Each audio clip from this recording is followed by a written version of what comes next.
After the June 9 meeting concluded, Goldstone apologized to Trump Jr. According to Goldstone, he told Trump Jr., grand jury redacted, and told Emin Agalarov in a phone call that the meeting was about adoption, grand jury redacted. Aras Agalarov asked Kavaladze to report in after the meeting, but before Kavaladze could call, Aras Agalarov called him back. With Veselnitskaya next to him, Kavaladze reported that the meeting had gone well, but he later told Aras Agalarov that the meeting about the Magnitsky Act had been a waste of time because it was not with lawyers and they were preaching to the wrong crowd. C. Post-June 9 events. Veselnitskaya and Aras Agalarov made at least 2 unsuccessful attempts after the election to meet with Trump representatives to convey similar information about Browder and the Magnitsky Act. On November 23, 2016, Kavaladze emailed Goldstone about setting up another meeting with Tea People and sent a document bearing allegations similar to those conveyed on June 9. Kavaladze followed up with Goldstone, stating that Mr. A, which Goldstone understood to mean Aras Agalarov, called to ask about the meeting. Goldstone emailed the document to Rona Graf, saying that Aras Agalarov had asked me to pass on this document in the hope it can be passed on to the appropriate team. If needed, a lawyer representing the case is in New York currently and happy to meet with any member of his transition team. According to Goldstone, around January 2017, Kavaladze contacted him again to set up another meeting, but Goldstone did not make the request. The investigation did not identify evidence of the transition team following up. Participants in the June 9, 2016 meeting began receiving inquiries from attorneys representing the Trump Organization starting in approximately June 2017. On approximately June 2, 2017, Goldstone spoke with Alan Garten, general counsel of the Trump Organization, about his participation in the June 9 meeting. The same day, Goldstone emailed Veselnitskaya's name to Garten, identifying her as the woman who was the attorney who spoke at the meeting from Moscow. Later in June 2017, Goldstone participated in a lengthier call with Garten and Alan Futerfas, outside counsel for the Trump Organization and subsequently personal counsel for Trump Jr.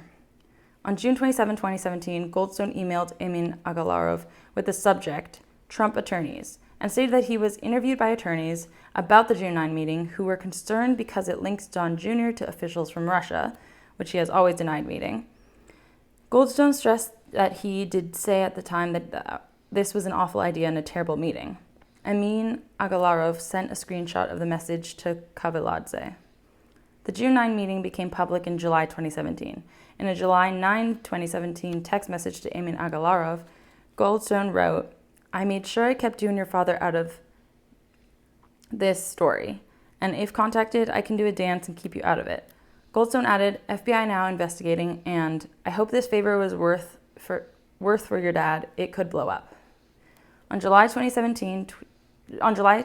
2017, Emin Agalarov complained to Kavaladze that his father Aras never listens to him and that their relationship with Mr. T has been thrown down the drain. The next month, Goldstone commented to Emin Agalarov about the volume of publicity the June 9 meeting had generated, stating that his reputation was basically destroyed by this dumb meeting which your father insisted on, even though Ike and me told him would be bad news and not to do. Goldstone added, "I am not able to respond out of courtesy to you and your father, so I'm painted as some mysterious link to Putin." After public reporting on the June 9 meeting began, representatives from the Trump Organization again reached out to participants. On July 10, 2017, Futerfas sent Goldstone an email with a proposed statement for Goldstone to issue, which read, "As the person who arranged the meeting, I can definitively state that the statements I have read by Donald Trump Jr. are 100% accurate. The meeting was a complete waste of time, and Don was never told Ms. Veselnitskaya's name prior to the meeting.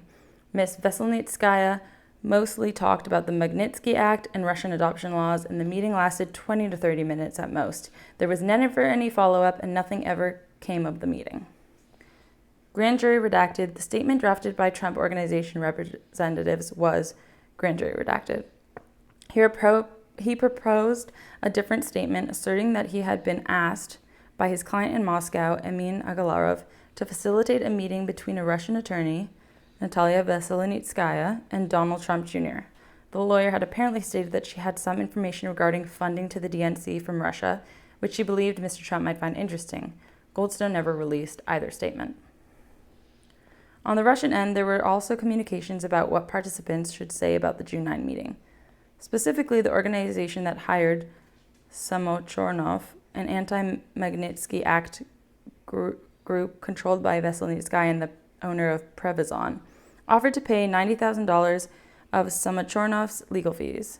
At Veselnitskaya's request, the organization sent Samochornov a transcript of a Veselnitskaya press interview, and Samochornov understood that the organization would pay his legal fees only if he made statements consistent with Veselnitskaya's.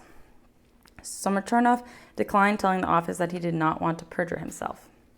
The individual who conveyed Veselnitskaya's request to Samochornov stated that he did not expressly condition payment on following Veselnitskaya's answers, but, in hindsight, recognized that by sending the transcript, Samochornov could have interpreted the offer of assistance to be conditioned on his not contradicting Veselnitskaya's account.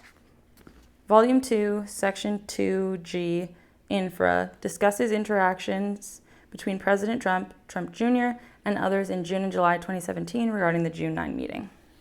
6. Events at the Republican National Convention. Trump campaign officials met with Russian Ambassador Sergei Kislyak during the week of the Republican National Convention. The evidence indicates that those interactions were brief and non-substantive. During platform committee meetings immediately before the convention, J.D. Gordon, a senior campaign advisor on policy and national security, diluted a proposed amendment to the Republican Party platform expressing support for providing lethal assistance to Ukraine in response to Russian aggression. Gordon requested that platform committee personnel revise the proposed amendment to state that only appropriate assistance be provided to Ukraine. The original sponsor of the lethal assistance amendment stated that Gordon told her, the sponsor, that he was on the phone with candidate Trump in connection with his request to dilute the language. Gordon denied making that statement to the sponsor, although he acknowledged it was possible he mentioned having previously spoken to the candidate about the subject matter. The investigation did not establish that Gordon spoke to or was directed by the candidate to make that proposal.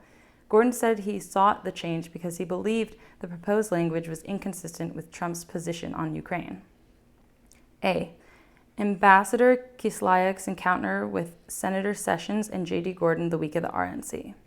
In July 2016, Senator Sessions and Gordon spoke at the Global Partners in Diplomacy event, a conference co-sponsored by the State Department and the Heritage Foundation held in Cleveland, Ohio the same week as the Republican National Convention, RNC or convention. Approximately 80 foreign ambassadors to the United States, including Kislyak, were invited to the conference. On July 20th, 2016, Gordon and Sessions delivered their speeches at the conference. In his speech, Gordon stated in pertinent part that the United States should have better relations with Russia. During Sessions' speech, he took questions from the audience, one of which may have been asked by Kislyak. When the speeches concluded, several ambassadors lined up to greet the speakers. Gordon shook hands with Kislyak and reiterated that he had meant what he said in the speech about improving U.S.-Russia relations. Sessions separately spoke with between 6 and 12 ambassadors, including Kislyak.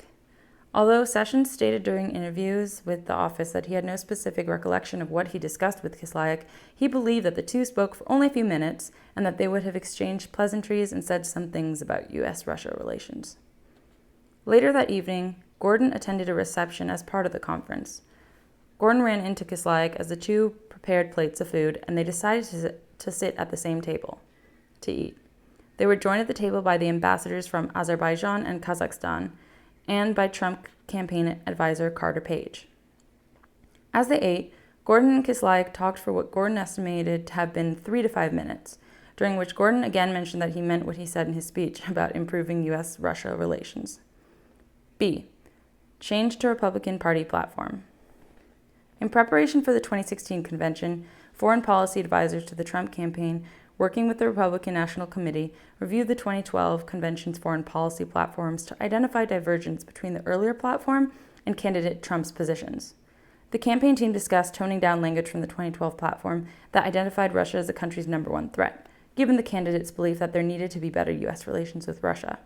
The RNC Platform Committee sent the 2016 draft platform to the National Security and Defense Platform Subcommittee on July 10, 2016, the evening before its first meeting to propose amendments.